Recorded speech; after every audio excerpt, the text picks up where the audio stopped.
आणि मार्गशीर्ष महिन्याच्या गुरुवारी जेव्हा आपण गुरुवार करायला चालू करतो, त्या दिवशी काळे आणि निळ्या कलरचे कपडे वापरायचे नाहीत. कुणाला भांडण करायचं नाही, खोटं बोलायचं नाही आणि त्या दिवशी पूर्ण 1 महिना पूजा घरात असेल तर पूर्ण 1 महिना मांसाहार टाळायचा. ह्या पूजेसाठी मी कापड, रांगोळी, तांब्या, पाणी, हळदी-कुंकू, अक्षता, पिवळी फुले, दिवा, अगरबत्ती, गूळ, फळ, प्रसादासाठी खीर किंवा गोड पदार्थ, नारळ, त्याच्यानंतर लक्ष्मीचं पुस्तक, 5 प्रकारची फळे, विड्यासाठी 5 पानं, तांब्यात कळससाठी पण पानं, आंब्याची पानं, सुपारी, दुर्वा असं साहित्य घेतलेलं आहे. आधी मी तुम्हाला पूजा कशी मांडायची ते सांगून परत व्रताचे नियम पण सांगते. तर पहिल्यांदा इथे मी एक चौरंग घेतलेला आहे आणि चौरंगावरती एक स्वच्छ कुठलं पण तुमच्याकडे जे कोणतं कापड असेल एक नवं कापड तुम्ही ह्याच्यावरती मांडायचे चौरंगावरती. ब्लाऊज पीस असू दे, कारण नवं कापड म्हणजे विकत आणण्यापेक्षा तुम्ही तुमच्याकडचा एखादा ब्लाऊज पीस मांडू शकता. ह्याच्यावर एक मुठभर तांदूळ टाकायचे आणि एक तांदळाची रास करून घ्यायची.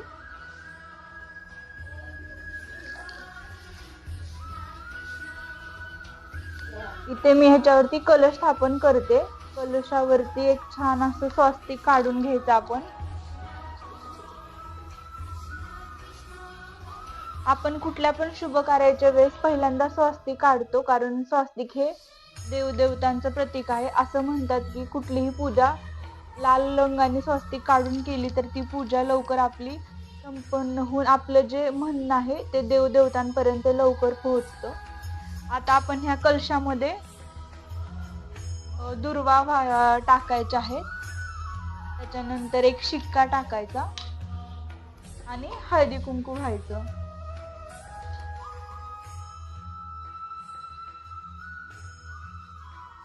आणि एक सुपारी. आपण ह्या कलशामध्ये दुर्वा, 1 रुपयाचा शिक्का टाकलेला आहे. त्याच्यानंतर सुपारी टाकली आहे ना, हळदी कुंकू वाहिलेला आहे. ह्याच्यामध्ये कलशामध्ये तुमच्याकडे खायची पानं असतील तर 5 पानं घ्यायची. 5 पानं नसतील तर तुम्ही आंब्याची डहाळीचे 5 पानं घ्यायचे आणि त्याला कुंकू लावायचं आणि ह्या कलशामध्ये 5 पानं मांडून घ्यायचे असे एक एक एक एक करून. माझ्याकडे नारळ पण आहे आणि हे मूर्तीचा मुखवटा पण आहे लक्ष्मीचा, तर मी ह्याची स्थापना करते. मी हे बघा, मी ब्लाऊज पीस असं आपण निर्या कसं करतो ना साडीच्या, तशा निर्या करून घेतलेल्या आहेत आणि इथं एक पिन लावून घ्यायची. इथं मध्यभागी अशी पिन लावून घेतलेली आहे निर्या करून.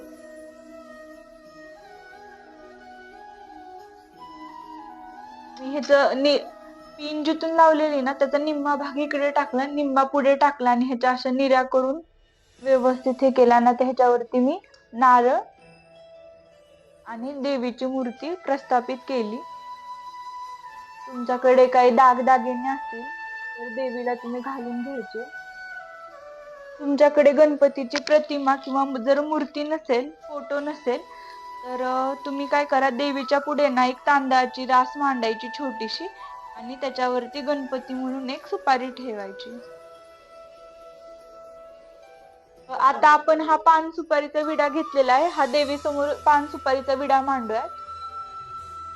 लक्ष्मीला हा गूळ घेतलाय मी. तुमच्याकडे गूळ नसेल तर गूळ किंवा खडीसाखर तुम्ही कशाचाही लक्ष्मीला नैवेद्य दाखवू शकता. तुम्ही इथे एका छोट्याशा वाटीमध्ये गूळ किंवा खडीसाखर घ्यायची आणि तिथे नैवेद्य म्हणून ठेवायचं. घरी तुमच्याकडे जर कुठल्या प्रकारचे फळ असेल तर तुम्ही फळं ठेवा. शक्यतो तर आपण 5 प्रकारची फळं ठेवतो, पण माझ्याकडे इथे 4च फळ आहे तर मी ते ठेवून घेते. केळी, सीताफळ, डाळिंब आणि मोसंबी. तुम्ही 5 प्रकारची ठेवा किंवा जेवढे घरी अवेलेबल असतील तेवढे तुम्ही ठेवू शकता. उदबत्ती लावून घेतलेली आहे. आता आपण जमिनीची पूजा पहिल्यांदा आपण जमिनीची पूजा करून घेऊयात. इथे थोडंसं पाणी शिंपडूयात जमिनीवरती. पंचामृत व्हाव्यात.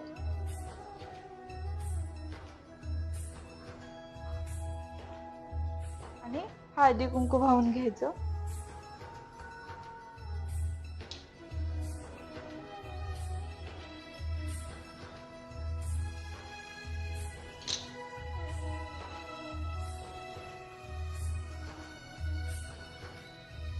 इथे आपण आता पहिल्यांदा जमिनीची पूजा करून घेतली. आता 4 दिशांची करायची.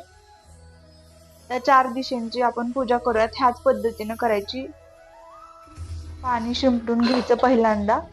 त्याच्यानंतर पंचामृत शिंपडून घ्यायचं.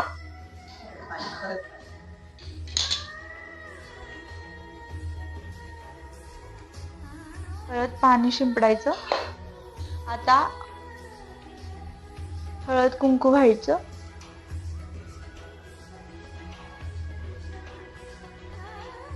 आणि साखरेचा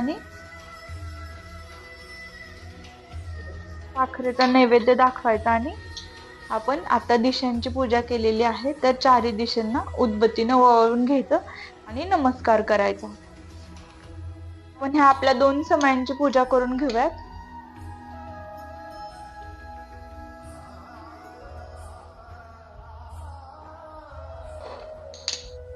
पंचामृत,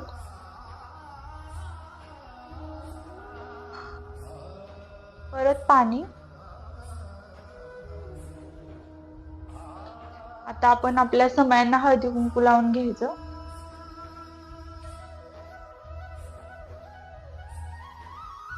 आणि तांदूळ आणि साखरेचा प्रसाद ठेवायचा.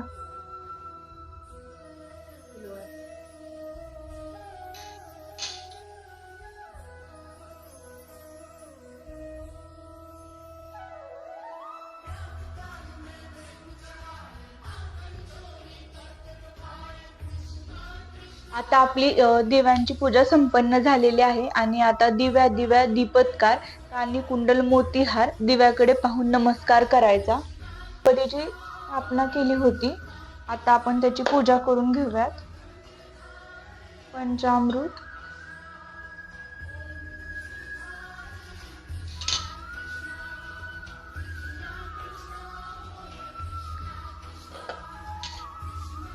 हळदी कुंकू, अक्षता आणि साखरेचा नैवेद्य.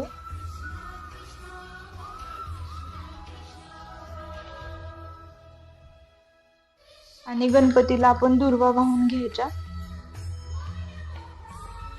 गणपतीला दुर्वा आवडतात म्हणून. आणि गणपतीचं आवडतं लाल फूल.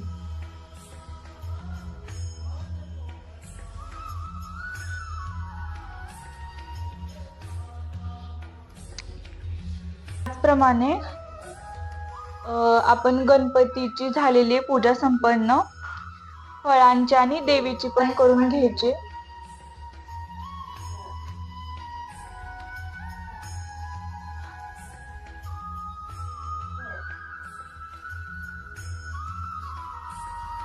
आता आपण हे महालक्ष्मीचं पुस्तक पण इथे ठेवून घेऊयात. आता आपण ह्या पुस्तकाची पूजा करून घेऊयात. हळदी कुंकू, अक्षता आणि साखर. त्याप्रमाणे आपली फळांची पूजा करून झालेली आहे. आता आपण आपल्या देवीची करून घेऊयात. त्याच्यासाठी मी देवीची स्थापना केलेली आहे. पहिल्यांदा आपण पाणी ओतून घेऊयात. त्याच्यानंतर हे पंचामृतानं अभिषेक.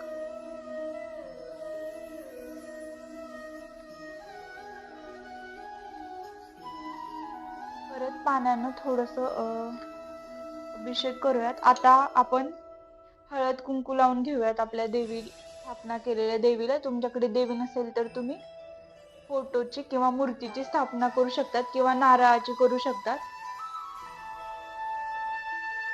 अक्षदा वाहून नैवेद्य वाहून घेऊयात. आणि अलंकार तर आपण देवीला घातलेलाच आहे. आता आपण देवीला ओढणीनं, चुनरीनं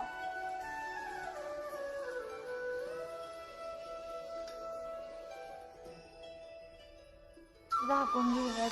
तुम्ही बघा आपल्या देवीचं किती छान रूप दिसते. आपण व्यवस्थित सजावट करून घेतलेली आहे. साडी, अलंकार, चुनरी. मला माहितीच आहे की देवीचं आवडतं काय गजरा. तर आपण देवीला असा गजरा घालून घेऊयात. घेतलेले आहे देवीच्या डोक्यावरती आणि पुस्तकावरती पण फूल वाहून घेऊयात. महिना चालूच होणार आहे. माझे हा गेल्या वर्षीच्या पूजेचा व्हिडिओ मी तुमच्यासोबत शेअर करत आहे. तर काही पूजा करताना काही नियम पण असतात. मार्गशीर्ष महिन्यात जर गुरुवारी आपण लक्ष्मीची पूजा करतो, ही पूजा आपण का करतो की आपल्या घरात लक्ष्मीचा कायम सहवास राहावा, आपला संसार किंवा आपलं कुटुंब निरोगी राहावं, आपला संसार सुख समाधानाने व्हावा, त्यामुळे आपण मार्गशीर्ष महिन्यात हे व्रत करतो. असं म्हटलं जातं की मार्गशीर्ष महिन्यामध्ये देवीचं व्रत केलं तर वर्षभर देवीचा सहवास आपल्या घरी जातो, घरी राहतो. आणि हे देवीचे जे गुरुवारचे व्रत आहे ते तुम्ही मार्गशीर्ष महिन्यातल्या पहिल्या गुरुवारी चालू करायचं आणि ह्याचा जो शेवट आहे तो शेवटच्या गुरुवारी करायचा. पण काही काही जणांना अडचणीमुळे हे जर जमलं नाही तर तुम्ही कोणत्याही महिन्याच्या पहिल्या गुरुवारी चालू करू शकतात आणि ह्याची सांगता ही शेवटच्या गुरुवारी करायची. किंवा जर तुमची खूप श्रद्धा असेल किंवा तुम्हाला खूप दिवस करायचं असेल तर तुम्ही हे व्रत वर्षभर पण करू शकतात. त्यासाठी जर गुरुवारी लवकर उठून आंघोळ करायची आणि निर्मळ अंतकरणाने पूजा करायला चालू करायची आणि आपण दिवसभर उपवास करायचा आणि रात्री उपवास सोडायचा. उपवास सोडताना तुम्ही कुठलाही गोड पदार्थ खाऊन उपवास सोडू शकतात. शक्यतो तुम्ही पिवळ्या रंगाचं जर काही गोड खाल्लं तर चांगलंच आहे, कारण मार्गशीर्ष महिन्यातल्या गुरुवारच्या पूजांमध्ये पिवळ्या रंगाला खूप महत्त्व आहे. पूजा करताना तुम्ही चौरंगावरही पिवळ्या रंगाचं काही ब्लाऊज पीस किंवा कुठलंही नवीन कापड अंथरून तुम्ही पूजेला चालू करू शकतात. जर तुम्हाला काय अडचण आली कुठल्या गुरुवारी तर तुम्ही शेजारच्यांना बोलून पूजा करू शकतात किंवा तुम्ही कथा सांगत असताल, कहाणी सांगत असताल देवीची पूजा करताना तर शेजारचे कुणाला वेळ असेल तर तुम्ही त्यांनाही बोलून त्यांना ती कहाणी सांगू शकतात. आणि फक्त ज्या गुरुवारी आपण पूजा करणार आहोत त्या गुरुवारी संध्याकाळीच्या वेळी तिन्ही सांजेच्या वेळी गायीची पूजा करायची आणि गायीला नैवेद्य खाऊ घालायचा. आणि शेवटचे जेव्हा आपण गुरुवारच्या पूजेची सांगता करणार आहोत ना त्या दिवशी तुम्ही 7 कुमारिकांना बोलवायचं किंवा 7 सुवासिनींना बोलवायचं. त्यांना हळदी कुंकू द्यायचं आणि एक एक एक एक फळ द्यायचं आणि आपण जी व्रत कथेसाठी जे पुस्तक वापरतो ना त्याची एक प्रत सगळ्यांना द्यायची. आणि जर तुम्हाला शक्य झालं असेल, तुमच्या ओळखीचे कुणी ब्राह्मण असतील किंवा तुमच्या शेजारी कुणी ब्राह्मणाचं राहत असेल तर त्यांना तुम्ही शिदा, वस्त्र किंवा दक्षिणा देऊन त्यांना जेवू घालून त्यांची पूजा करू शकतात. आणि हे सगळं झाल्यानंतर शेवटच्या सांगतेच्या दिवशी सगळं पूजा झाल्यानंतर, सुवासिनींची पूजा झाल्यानंतर, ब्राह्मणाला शिदा देऊन त्यांची पूजा झाल्यानंतर आपण स्वतः जेवण करायचं. आणि गुरुवारी शेवटच्या संध्याकाळी पूजा आरती झाल्यानंतरच सर्वांना प्रसाद द्यायचा आणि आपल्या उद्यापनाची सांगता करायची. आता आपल्या पूजेची मांडणी झाली, व्रताचे मी नियम पण सांगितले. आता आपण आरती करून घेऊयात. जर तुमच्याकडे पुस्तक असेल तर तुम्ही पुस्तकातली आरती वापरा, पण सहसा आजकाल गृहिणींकडे पुस्तक अवेलेबल नसते तर तुम्ही मोबाईलमध्ये ही आरती लावून आरती करू शकतात किंवा तुम्हाला कहाणी वाचायची असेल तर ती तुम्ही मोबाईलवरही वाचू शकता. जय देवी जय देवी जय महालक्ष्मी